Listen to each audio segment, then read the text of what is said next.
Hello students, आज नए chapter की शुरुआत करेंगे। Accounting procedures, rules of debit and credit, जिसमें हम देखेंगे कि व्हाट इज़ डेबिट क्रेडिट क्या होता है, अकाउंट्स के टाइप्स क्या होते हैं और हमारे सबसे ज़बरदस्त 3 गोल्डन रूल्स कौन से हैं। तो इसमें सबसे पहले we will talk about types of accounts according to traditional approach के अकॉर्डिंग अकाउंट्स के कितने टाइप्स होते हैं। बेसिकली यहाँ पे 2 टाइप्स हैं। First one is personal account and second one is impersonal account. 2 तरीके के हमारे अकाउंट हैं बेसिकली, पर्सनल अकाउंट और इम्पर्सनल अकाउंट। पर्सनल अकाउंट को 3 पार्ट्स में डिवाइड किया गया है। देखो, पर्सनल इम्पर्सनल में डिफरेंस क्या है। बेसिकली डिफरेंस ये है कि पर्सनल मतलब जो पर्सन से रिलेटेड है, इम्पर्सनल जो पर्सन से रिलेटेड नहीं है। ठीक है, अब पर्सन से रिलेटेड क्या चीज़ है, तो इसको भी 3 पार्ट में डिवाइड किया गया है, जिसमें सबसे पहले आता है हमारा नेचुरल पर्सन। तो पर्सनल अकाउंट जो पर्सन से रिलेटेड है और इम्पर्सनल अकाउंट जो पर्सन से रिलेटेड नहीं है। इसमें भी 3 पार्ट्स हैं आपके। पर्सनल अकाउंट में 3 पार्ट हैं। अब ये 3 पार्ट कौन से हैं? सबसे पहले आता है नेचुरल पर्सनल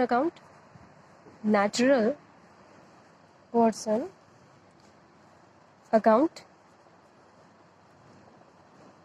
सेकंड आता है इसके अंदर आपका आर्टिफिशियल पर्सनल अकाउंट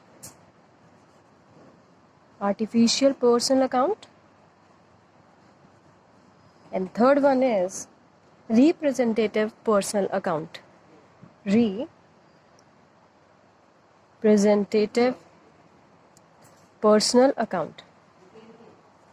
जैसा कि मैंने आपको बताया, पर्सनल और इम्पर्सनल में डिफरेंस ये है, personal related to person and impersonal is related to जो पर्सन से रिलेटेड नहीं है। यहाँ पे 3 कैटेगरीज में इसको डिवाइड किया गया है जो पर्सन से रिलेटेड है, जैसे नेचुरल पर्सन, आर्टिफिशियल पर्सन और रिप्रेजेंटेटिव पर्सनल अकाउंट।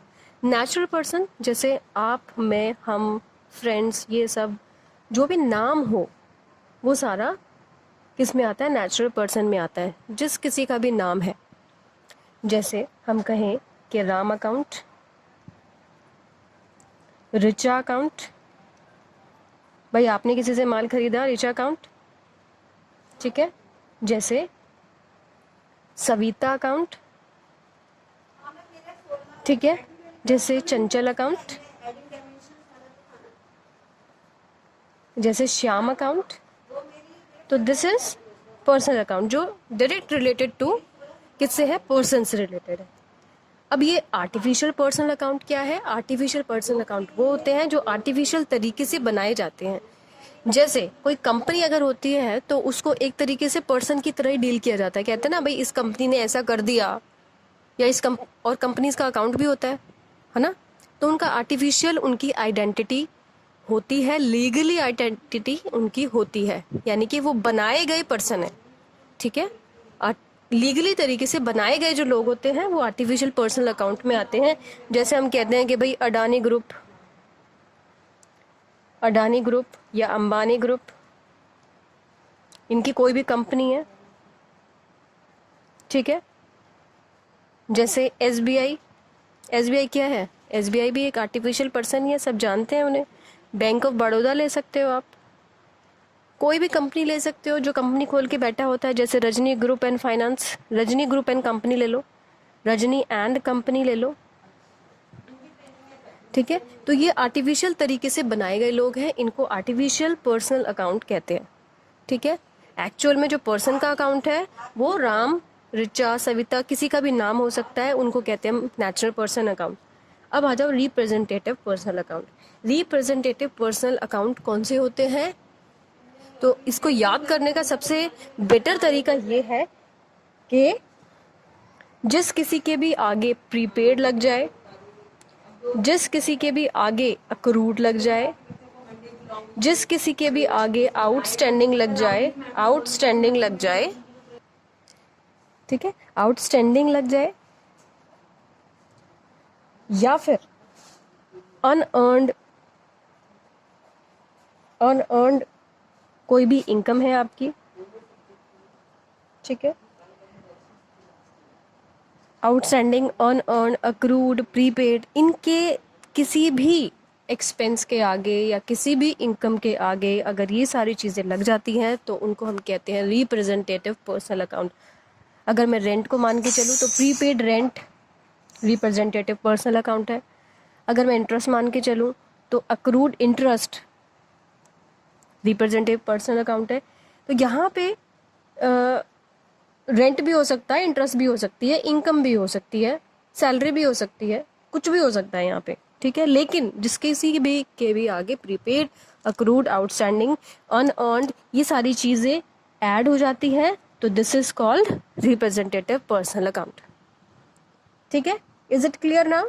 तो we have two types of account, personal account और इम्पर्सनल अकाउंट। पर्सनल अकाउंट में भी 3 टाइप है, natural personal account, artificial personal account और रिप्रेजेंटेटिव पर्सनल अकाउंट।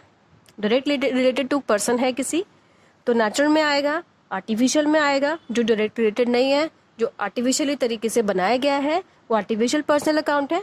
और रिप्रेजेंटेटिव पर्सनल अकाउंट वो account होते हैं जिनके आगे सारी चीज़ें लग जाती हैं, जैसे प्रीपेड, अक्रूड, आउटस्टैंडिंग, अनअर्न्ड, ठीक है। Is it clear now? Now we will talk about impersonal account.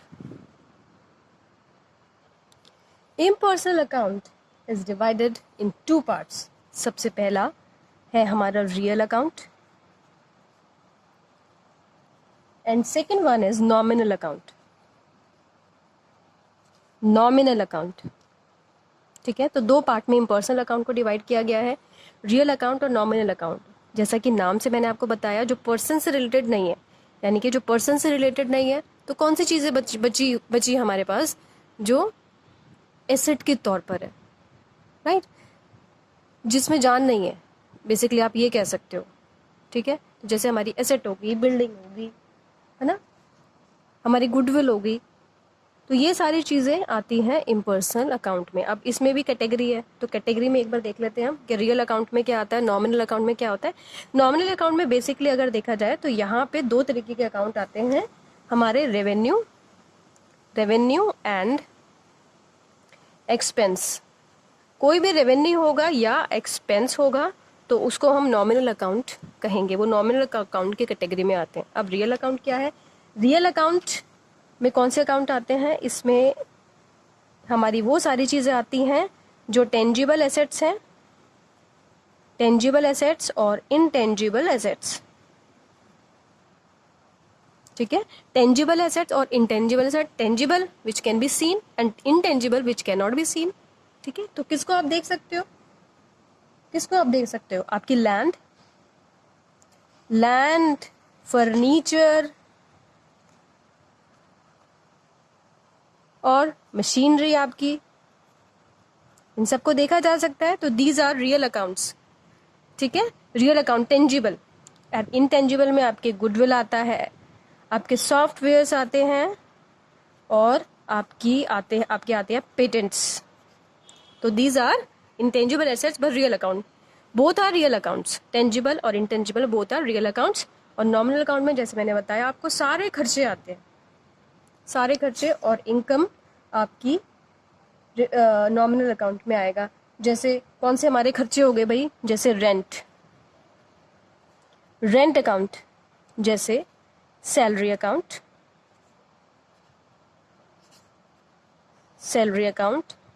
जैसे और भी कई सारी चीज़ें ले सकते हो, जैसे परचेज अकाउंट, आपका इंटरेस्ट अकाउंट, ठीक है। तो जितने भी खर्चे हैं आपके वो सब, और इनकम, तो इनकम भी इसमें होती हैं। तो सेल्स अकाउंट भी यहाँ ले सकते हो आप, सेल्स अकाउंट से इनकम होती है ना, तो sales account, salary account, rent account, सब खर्चे आ जाते हैं आपके नॉमिनल अकाउंट में। और नॉमिनल अकाउंट से के नाम से उनको जाना जाता है। और रियल अकाउंट में आते हैं आपके एसेट्स, चाहे टेंजिबल हो चाहे इनटेंजिबल हो, ठीक है। तो these are the classification of your accounts. We have 2 type of account, personal account, impersonal account. Personal account is divided in 3 parts, natural personal account, artificial personal account और representative personal account. ठीक है। Impersonal account 2 types के हैं, real account और nominal account. Real account में जैसे मैंने कहा टेंजिबल इंटेंजिबल दोनों आता है, और नॉमिनल अकाउंट में रेवेन्यू और एक्सपेंसेस जितने भी अकाउंट है, जितना भी है रेवेन्यू और एक्सपेंस से रिलेटेड जो भी अकाउंट है वो सब इसमें आते हैं। एक चीज़ यहाँ पे जो आप ध्यान दोगे वो ये है कि रिप्रेजेंटेटिव अकाउंट को देखें तो यहाँ पे भी देखो मैंने यहाँ रेंट अकाउंट लिखा और यहाँ पे भी मैंने रेंट लिखा। ठीक है, तो यहाँ पे कंफ्यूज होने वाली कोई बात नहीं है। रिप्रेजेंटेटिव अकाउंट के में प्रीपेड, अक्रूड, आउटस्टैंडिंग, अनअर्न्ड अगर लग जाए तो वो रिप्रेजेंटेटिव में आता है। ठीक है, और इनके आगे अगर ये नहीं लगा तो उस केस में ये आपके नॉमिनल अकाउंट में माना जाएगा। ठीक है, आई बात समझ में। अब बात ये आती है कि आपके एग्जाम में किस तरीके से आता है। आपके एग्जाम में ये आता है कि भाई आपको कोई अकाउंट दे देंगे और कहेंगे कि भाई ये कौन सा अकाउंट है। ठीक है, ये कौन सा अकाउंट है। ठीक है, तो अब तो आप अच्छे से बता सकते हो, अच्छे से क्वेश्चन को अटेम्प्ट कर सकते हो, और क्योंकि अच्छे से मैंने आपको समझा दिया है। तो अब हम देखते हैं कि हमारे अब हम बात करेंगे उन 3 गोल्डन रूल्स की। गोल्डन रूल्स, 3 गोल्डन रूल्स हैं अकाउंटेंसी के, और इन्हीं गोल्डन रूल्स के बेस पर ही अकाउंटिंग की सारी इक्वेशंस होती हैं, सारी एंट्रीज होती हैं। अगर ये रूल्स आपको आ जाए तो आपको किसी भी एंट्री में कोई भी प्रॉब्लम नहीं होगी। इसलिए हम इसको कहते हैं 3 गोल्डन रूल्स। 3 golden rules. ये कौन से गोल्डन रूल्स हैं देख लेते हैं। First one is debit the receiver and credit the giver.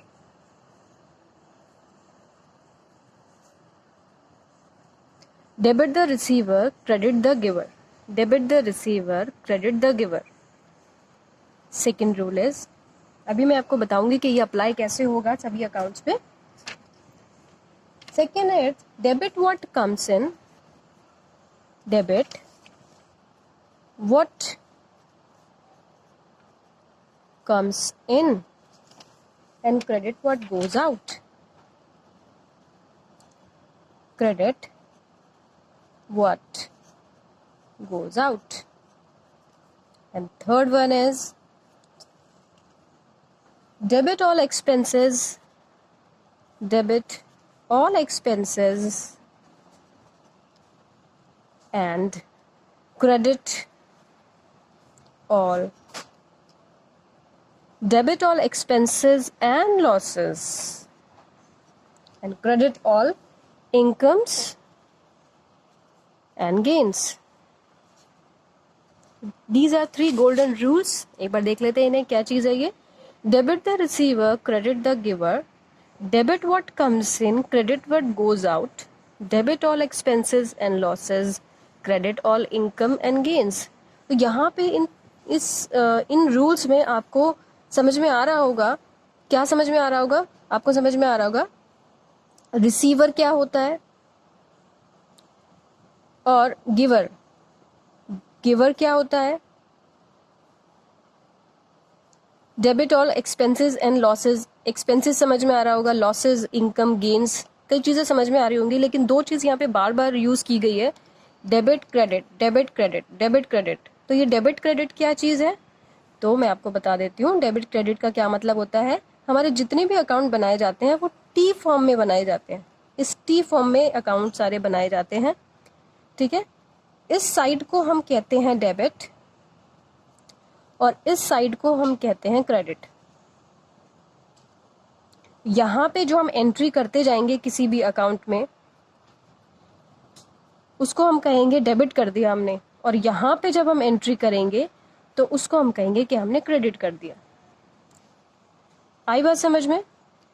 तो this side is debit side and this side is credit side. और हर एक अकाउंट जो बनता है अकाउंट्स में वो टी फॉर्म में ही बनता है।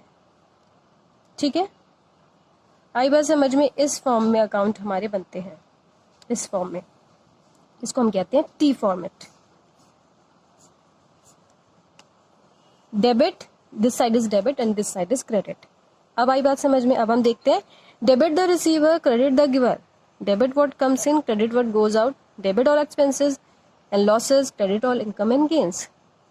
अब इनको अप्लाई करते हैं हम, debit the receiver and credit the giver.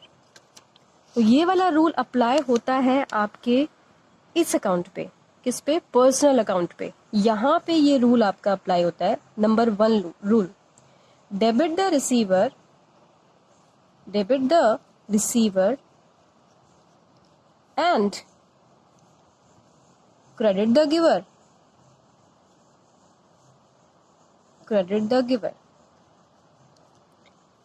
इन सभी अकाउंट पे ये वाला रूल अप्लाई होता है, ठीक है, debit the receiver, credit the giver. जैसे एग्जाम्पल, यहाँ पे राम अकाउंट है, तो राम को जब हम कोई अमाउंट देंगे, जैसे मान लो कि हमने इनको माल बेचा, तो यहाँ पे होगा क्या, जब इनको माल बेचा जाएगा तो इसके अकाउंट को डेबिट किया जाएगा, रिसीवर, क्योंकि हम इनको कैश देंगे, है ना। तो debit the receiver, credit the giver, debit the receiver, credit the giver. तो इस केस में राम के अकाउंट को डेबिट किया जाएगा और हम इनको कैश देंगे, तो उस केस में हमारा कैश कम हो जाएगा, ठीक है। तो सिर्फ इसी अकाउंट की अगर हम बात करें तो इस पे सिर्फ ये वाला रूल अप्लाई हो रहा है। कौन सा रूल अप्लाई हो रहा है, ये वाला। तो सारे पर्सनल अकाउंट पे ये वाला ही रूल अप्लाई होता है, डेबिट द रिसीवर या क्रेडिट द गिवर वाला, ठीक है। रियल अकाउंट पे रूल अप्लाई होता है हमारा, debit what comes in, credit what goes out. Debit, golden rule number 2, debit what comes in, debit what comes in and credit what goes out, and credit what goes out. This is the second golden rule, debit what comes in, credit what goes out. इन सारी चीज़ों पे कौन सा rule apply होता है, ये वाला, यानी कि जो आ रहा है उसको डेबिट कर दो। जो आ रहा है, लैंड आएगी तो डेबिट करो, फर्नीचर आएगा तो डेबिट करो, फर्नीचर जाएगा तो क्रेडिट करो, मशीनरी जाएगी तो क्रेडिट करो। तो debit what comes in, credit what goes out. यहाँ पे रिसीव करने वाले को डेबिट करो और देने वाले को क्रेडिट करो, ठीक है। रिसीव करने वाले को डेबिट करो, देने वाले को क्रेडिट करो। आई बात समझ में। लेने वाले को डेबिट करो, रिसीवर, लेने वाले को डेबिट और देने वाले को क्रेडिट करो। This is the first golden rule. Second golden rule ये कहता है कि भाई कोई भी चीज आ रही है तो उसको डेबिट कर दो। Debit what comes in, land आ रही है डेबिट, फर्नीचर आ रहा है डेबिट, कोई भी सॉफ्टवेयर, पेटेंट, गुडविल है, सब डेबिट करोगे तो इसका मतलब वो आ रहा है। क्रेडिट व्हाट गोज आउट, कोई चीज जा रही है तो उसको हम क्या करेंगे, क्रेडिट। लैंड जा रही है, क्रेडिट, मशीनरी जा रही है, क्रेडिट, फर्नीचर जा रहा है, क्रेडिट करना है, ठीक है।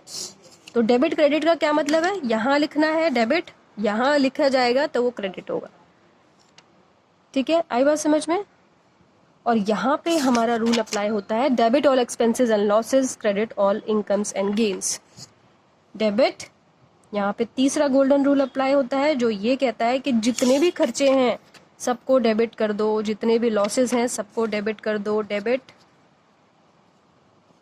ऑल एक्सपेंसेस एंड लॉसेस, सभी खर्चों को डेबिट करो, सभी जो भी हमारे नुकसान हुए, लॉसेस हुए, उनको डेबिट कर दो। क्रेडिट किसको करें, credit all incomes and gains, ठीक है। और क्रेडिट करना है हमें अपनी सारी इनकम को और गेन्स को। आई बात समझ में। तो 3 गोल्डन रूल है, लेने वाले को डेबिट करो, देने वाले को क्रेडिट करो, पहला golden rule. Second golden rule, जो आ रहा है उसको डेबिट करो, जो जा रहा है उसको क्रेडिट करो। एंड थर्ड वन इज, जितने भी खर्चे हैं, ये सारे हमारे खर्चे हैं, इसमें इनकम भी हो सकती है, सैलरी आप किसी को दे रहे हो, खर्चा है, डेबिट कर दो। रेंट आपको मिल रहा है, क्रेडिट कर दो। रेंट आप दे रहे हो, डेबिट कर दो, ठीक है। आई बात समझ में। तो these are 3 golden rules which are very important, और इन्हीं गोल्डन रूल्स पे पूरी अकाउंटेंसी आपकी बेस है। अगर आपको ये अच्छे से समझ में आ जाएगा तो आप किसी भी एंट्री में अटकोगे नहीं, सारी एंट्री आप आसानी से कर लो। Now one more important thing you have to know is DNA. We will talk about DNA. जैसे मैंने आपको बताया, किसी भी अकाउंट का एक DNA होता है. DNA मतलब उसकी बेसिक आइडेंटिटी क्या होती है. तो किसी भी अकाउंट की बेसिक आइडेंटिटी क्या है, उसको कैसे जाना जाता है. जैसा कि मैंने आपको बताया कि T फॉर्म में सारे अकाउंट बनते हैं, इस T फॉर्म में, और ये होता है डेबिट और ये होता है क्रेडिट. तो कुछ अकाउंट ऐसे होते हैं जो डेबिट साइड से शुरू होते हैं और कुछ अकाउंट ऐसे होते हैं जो क्रेडिट साइड से शुरू होते हैं. तो वो हम कैसे डिसाइड करेंगे? वो हम डिसाइड करते हैं हमारी एसेट और लायबिलिटीज से. जैसा कि आप जानते हो कि हमारी जितनी भी एसेट्स हैं वो हमारी किसके बराबर होती है? कैपिटल प्लस लायबिलिटीज के. कैपिटल प्लस लायबिलिटीज के बराबर होती है एसेट्स हमारी होती है. एसेट साइड के जितने भी आइटम हैं वो डेबिट से शुरू होते हैं, ठीक है. और लायबिलिटी साइड के जो आइटम्स होते हैं, जो लायबिलिटीज होती है हमारी, वो शुरू होती है हमारी क्रेडिट साइड से, ठीक है. जैसे हम कहते हैं कि भाई कैपिटल लगाई और Ram commences his business with 10,000. अगर मैं बात करूं कि Ram commenced his business by 10,000. 10,000 से उसने अपना बिजनेस स्टार्ट किया है. अब इसकी एंट्री शुरू कैसे होगी? अगर मैं यहाँ पे राम का अकाउंट अगर मैं बनाती हूँ, तो कैपिटल अकाउंट अगर मैं बनाऊँ राम कैपिटल अकाउंट अगर मैं बनाऊँ, तो उस केस में एंट्री यहाँ से शुरू होगी, यहाँ से. तो it is depend upon DNA. तो दिस इज द DNA कि अगर कैपिटल लायबिलिटी है तो उसका DNA यहाँ से है, यानी कि क्रेडिट साइड से ही वो बढ़ती है, डेबिट साइड से घटती है. तो यहाँ पे जब मैं शुरू करूँगी तो मैं यहाँ पे लिखूँगी इसको बाय कैश. अगर कैश लाया तो कैश, बैंक है तो बैंक, ठीक है. आई बात समझ में? तो यहाँ पे मैं लिखूँगी 10,000. तो जो लॉसेस हैं वो भी यहीं से शुरू होते हैं, जो कैपिटल है वो भी यहाँ से शुरू होती है, जो लायबिलिटी है वो भी यहाँ से शुरू होती है. यानी कि ये क्रेडिट होने पे बढ़ते हैं.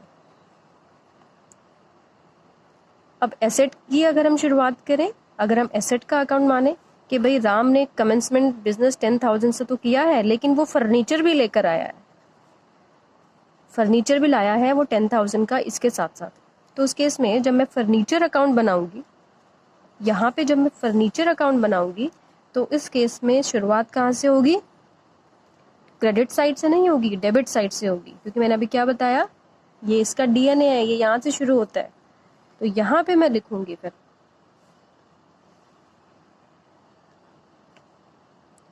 ठीक है. तो यहाँ पे इसकी एंट्री होगी और शुरुआत यहाँ से इसकी की जाएगी, क्योंकि हमारी जो एसेट है वो डेबिट होने पे बढ़ती है. क्या होने पे बढ़ती है? डेबिट होने पे बढ़ती है. आई बात समझ में? तो एसेट हमारी डेबिट होने पे बढ़ती है और लायबिलिटी हमारी क्रेडिट होने पे बढ़ती है. This is the DNA. तो आप किसी चीज़ का DNA कैसे पता कर पाओगे कि भाई मैं यहाँ से शुरू करूँ या यहाँ से? It depends upon the nature, ठीक है. अगर लायबिलिटी है, कैपिटल है, तो यहाँ से शुरू होगा. अगर एसेट्स है हमारे पास तो यहाँ से शुरू होगी, ठीक है. आई बात समझ में? एक क्वेश्चन ले लेते हैं, क्वेश्चन से आपको और अच्छे से क्लियर हो जाएगा. तो इस क्वेश्चन में देखिए, this is the illustration 2 of TS. इसमें पूछा गया है कि ये अकाउंट किस टाइप के हैं और ये डेबिट होंगे या क्रेडिट होंगे. तो अकाउंट किस टाइप के हैं? पर्सनल होगा, रियल होगा या नॉमिनल होगा, और डेबिट होगा, क्रेडिट होगा, डिपेंड अपॉन द DNA, ठीक है. तो रेंट रिसीव्ड क्या है? हमारी इनकम है, लेकिन इनकम हमारी कैसे क्रेडिट होने पे बढ़ती है? तो यहाँ क्रेडिट लिखा गया. कौन सा अकाउंट है ये? नॉमिनल अकाउंट है. जितने भी खर्चे हैं हमारे, जितनी भी इनकम है, वो सब नॉमिनल अकाउंट में आते हैं, है ना. मशीनरी अकाउंट कौन सा अकाउंट है? रियल अकाउंट है. रियल अकाउंट है, और रियल के 2 पार्ट बताए थे मैंने आपको, कौन से? टेंजिबल और इंटेंजिबल. तो ये कौन सा है? रियल है, टेंजिबल है. परचेजेज अकाउंट कौन सा है? इनकम है, इनकम होती है इससे, है ना. सॉरी इनकम नहीं है, ये इनकम सेल्स आती है और ये खर्चा है। इनकम और खर्चा दोनों ही हमारे नॉमिनल अकाउंट है, तो ये नॉमिनल अकाउंट है। और खर्चे हमारे डेबिट होने पे बढ़ते हैं। Debit all expenses, golden rules हमने पढ़ा है ना, debit all expenses, credit all incomes and gains, तो ये डेबिट होने पे बढ़ेगा। फिर आती है कैपिटल। कैपिटल पर्सनल अकाउंट है क्योंकि पर्सन से रिलेटेड है, और क्रेडिट होने पे बढ़ती है, जैसा कि हमने अभी इससे पहले एग्जाम्पल लिया, क्रेडिट होने पे बढ़ी। रेंट पेड हमारा खर्चा है, खर्चे नॉमिनल अकाउंट होते हैं और डेबिट होने पे बढ़ते हैं। रूल क्या कहते हैं? Debit all expenses and income, credit all incomes and gains. Interest received, interest receive किया है आपने, क्या है? इनकम है, नॉमिनल अकाउंट है। और जितनी भी इनकम है और गेन्स हैं वो क्रेडिट होने पे बढ़ते हैं, है ना। Golden rules, debit all expenses, credit all. आता है कि भाई इसका नेचर ऑफ अकाउंट क्या है, तो डेबिट किया जाता है या क्रेडिट किया जाता है। तो डेबिट क्रेडिट कैसे किया जाता है, it depends upon golden rules, 3 golden rules. ठीक है, तो आज के लिए इतना ही। आज की क्लास बहुत ही ज़्यादा इंपॉर्टेंट है 11th क्लास के लिए। अगर आपने टाइप्स ऑफ अकाउंट अच्छे से पढ़ लिया है और गोल्डन रूल्स अच्छे से पढ़ लिए हैं, तो आगे जाके आपको कोई भी परेशानी नहीं होगी और अच्छे से आप चीज़ों को, एंट्री को अच्छे से कर पाओगे। So thank you very much.